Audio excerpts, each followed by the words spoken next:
Winding your way down on Baker Street, lighting your head and dead on your feet. Well, another crazy day.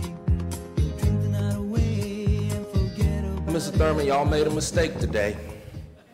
You gave me a mic. You gave me a theme about David and Goliath. And you gave me a great year to talk about. Give yourselves a hand. Someone may ask the question, what led to the success? And Jonathan basically highlighted a little bit of the success, but honestly, there was success in every region, at every school, across the board. Give yourselves a better hand than what you've given yourself.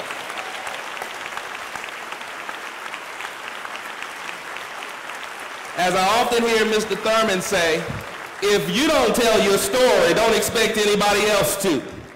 And today is an opportunity for us to tell the story. What led to our success? Well, as many of you know, this year in the state of Georgia, we had a weather crisis that facilitated a lot of online, over-the-phone conversations while everybody was trying to stay warm at home, etc. Well, in the midst of those conversations, growth and achievement was born, conceived in the mind of our superintendent. So while I was at home trying to relax, thanking God that I didn't have supervision of schools and all that stuff, I still was pulled into the fray along with everyone else. And Mr. Thurman basically put the problem out there and had the team to come up with a solution.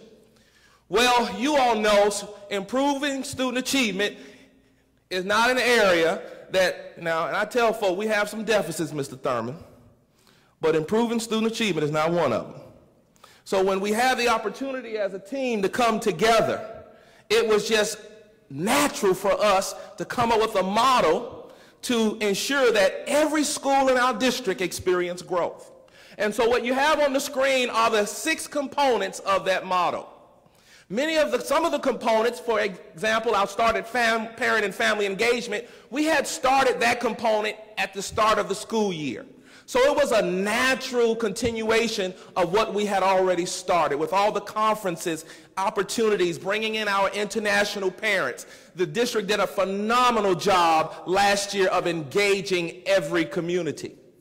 But going back to the top, we recognize that the first thing we've got to do is teach. Everybody say teach. I don't care how you look at it. If you don't teach the curriculum, you're not setting the kids up to pass. You got to teach the curriculum. So the first component is you teach the grade level content standards. We're going to talk more about this when we do the GAM session and during the concurrent sessions, but the bottom line is this: you principals work with your teachers to teach DeKalb's curriculum. Give yourselves a hand for getting it done. Y'all didn't do that? Y'all didn't do it? Oh, okay. Number 2, assessment. And I have to recognize our board. For many years, Mr. Thurman, we've been trying to get a universal screener. This was the first board to understand that in order to help teachers identify what students need in order to improve, they've got to have a tool. Our board did that in August of last year. They approved the purchase for the Renaissance Learning, Star Reading, Star Math, Star Early Literacy Universal Screener.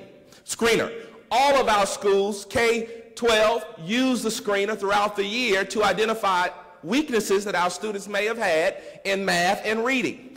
That data was used to improve every student, in addition to teaching the curriculum. We call it our dual approach. Teach the curriculum, improve the deficits. You got to do it at the same time. It's hard work, but hey, we all decided to be educators. We bought into the hard work when we signed up to be educators, and you as principals led the charge. Additionally, Mr. Thurman decided last year to not only cause me to be responsible for curriculum and instruction, but he said, Beasley, go ahead and do federal programs too.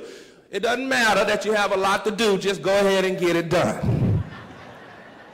So we took on Title I, Title II, and of course we already had Race to the Top, but it gave us a unique opportunity to align the resources. So it was about $80 million that we had access to, Race to the Top being over 4 years, but in particular last year we were able to provide resources to our schools that possibly didn't have Title I funds.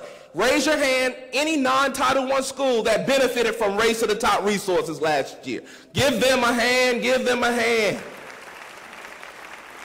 We appreciate what HR did with the student success tutors. These initiatives provided additional support to our students. Raise your hand if your school used the student success tutors. Very good. Our superintendent made sure that the resources were aligned to support our schools. That is so important, and that's why we have fiscal alignment in there, because even this year, we've already begun the process of preparing communications to begin that additional support, not as we did last year in around February, but starting in August. We will be providing that additional support. And also, we provided professional learning. Many of your teachers, I remember one Saturday in particular, we had over 1,300 teachers come out to talk about growth and achievement. We had principals, we had all of these individuals. As we rolled this out, everybody bought into the model. Everybody bought into the model. Everybody was clear as to what the expectation was and what their role was in improving student achievement. So we provided professional learning, and in the context of GAM, ongoing family and parent engagement. We even did a testing workshop for our parents where we had over 600 parents from DeKalb County schools to show up throughout the week and on Saturday. So, as I close, and you'll hear more about GAM if you hang around, and I'm sure you will. What is your Goliath this year? Now, Mr. Thurman, you know I had to go back and read about David and Goliath. You know I did. Y'all know I did. But I want to identify as I close 7 things that I gathered that I want you to think about over the next few days. And by the time we come back on Thursday and hear Mr. Thurman's closing remarks, I want you to solidify some things in your mind. But notice these things. First of all, there was a conflict. All of us are used to a conflict. Number 2, there was a champion on the opposing side. There's always somebody who has the mouthpiece on the opposing side. Mr. Thurman mentioned the blogs. God knows there are days that I wish I could fire back on those blogs. But I restrained myself through a whole lot of prayer. But they seem to have a voice. But then, as I read on, I said there was a challenge.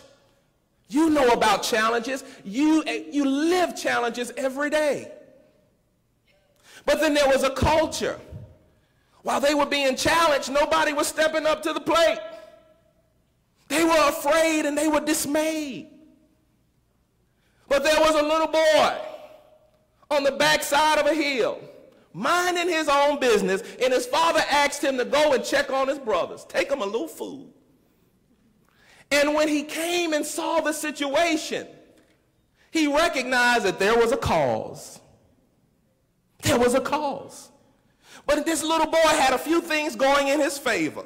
You've heard already throughout PTA and others. Opportunity. He had experience. He had confidence. Some say that's faith. He had choice. What weapons he could use. He had a declaration. He used his voice when he opened his mouth and said he was going to do something different. And he took some action. But I want to share this with you. There's something else, and Mr. Thurman, I think about you, and I'm glad you chose this book. Because you said you thought you were number 1, or at least you had the impression when they called you, but when you got here, 8 folk. But guess what? I'm going to just put it in layman's terms. You were all they had. David was all they had. And sometimes the universe sets it up so that all you have is all you have. I want all of you to look at your neighbor. I don't care what the community and others think about who we are as educators. Look at each other and say, we are all they have. And clearly, we got to be the Davids. I don't care how you look at it. Short of anybody just saying, get rid of all those folk and bringing in a new crop, we all you got. So it just seems to me that instead of beating David down, go ahead and say, David, do what you got to do. and help us win this war. And that's exactly what we're doing. So in conclusion, David did what he had to do. And one thing about David, in order to conquer, he had all those things in his favor. But if you read the chapter before, some people call it purpose, some people call it calling. I like to call it in my circles when I preach the word, he had an anointing.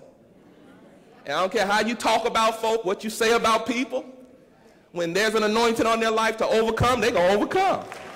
And that's what you got, Mr. Thurman. You got an anointing. Thank you all. It's time to sit down.